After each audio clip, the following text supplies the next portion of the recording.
Of అయిపోతే suffocation వస్తే ఏమవుతుందో తెలియదు. అది కూడా పట్టించుకోకుండా ఎట్టి పరిస్థితుల్లో మేము ఓటు వేయాలని ఊరు ఊరు కదిలొచ్చారు. కొంతమంది ఇక్కడ ఈ ప్రాంతం నుంచి పేదవాళ్ళు, చిన్న చిన్న పనులు చేసుకునేవాళ్ళు, వంట తయారు చేసుకుని క్యారియర్ పట్టుకొని వచ్చి ఓటేసి మళ్ళా తిరిగి వచ్చారంటే ఏ విధంగా వాళ్ళు రుణం తీర్చుకోవాలో నాకైతే అర్థం కావడం లేదు.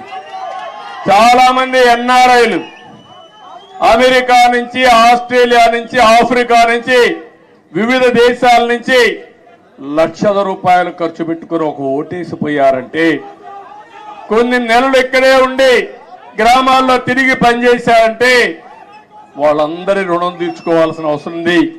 అందరి కలయిక, అందరూ కలిసి పనిచేయడమే.